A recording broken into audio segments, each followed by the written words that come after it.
In the pointing experiment, we begin by directing our attention outwards, observing that everything we see has shape and colour. Everything is a thing. Then gradually we direct our attention closer to ourselves until finally we're looking in, at the place we're looking out of, to see if we also have shape and colour, to see if we're things at centre or no thing, capacity for the world. Point at something in front of you and notice its colour and its shape. It's a thing. Bring your finger down a little and point at something else and notice its colour and shape. It's a thing as well.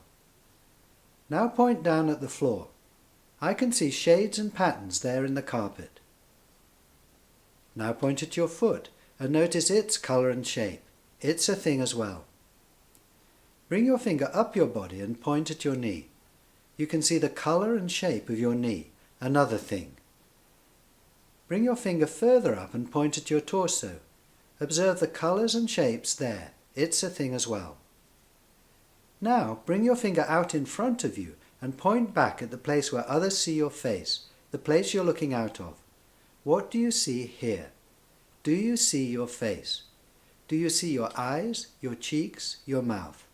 Do you see any colours or shapes here? Do you see anything here at all? I'm not asking you what you believe is here. I'm asking you to put aside belief and take a fresh look. Rather than what you think is here, what do you see here? Or not see, in fact?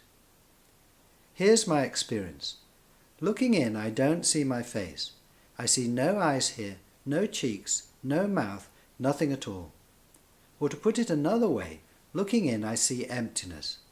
This emptiness is boundless, still, awake. I'm now seeing what I am at centre, what I am from my own point of view, what I am privately.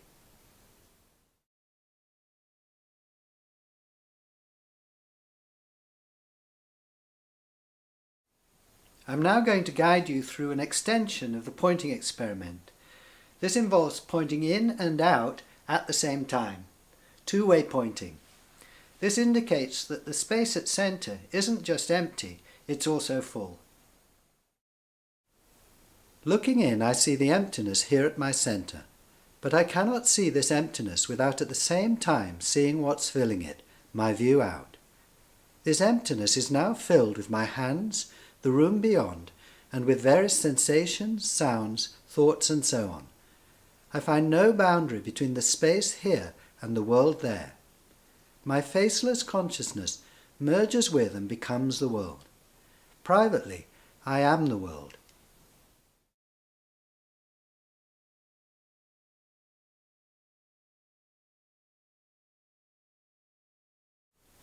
Of course, we remain aware of our public identities, of what we look like to others and to ourselves in the mirror.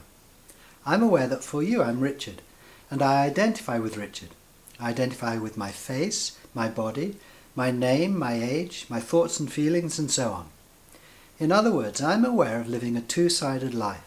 I have both a public and a private self. You can see my public self, but my private self is hidden from others. It's an inner secret. However, I believe that if you look there where you are, you'll see your private self, and you'll see that your private self is no different from mine. It has no face, no name, no age. It's capacity.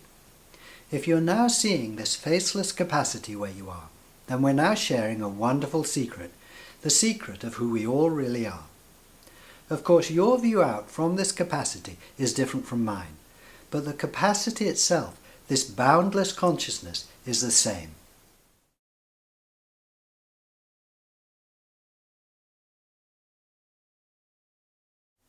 Seeing that privately your space for the world is a different view of yourself from the normal view, the view of yourself from outside, the view of yourself as a person.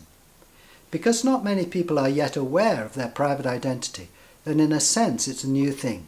Though of course it's not new at all. We've always been this aware emptiness, and throughout history many people have spoken about it. But if you haven't been aware of it, and then you come across it, it's normal to question whether or not this view is valid and true. For example, I can't see my face here, but I can see it in the mirror. Doesn't that prove that I have a face, that I'm not capacity at centre, I'm a person? There are also other questions that come up.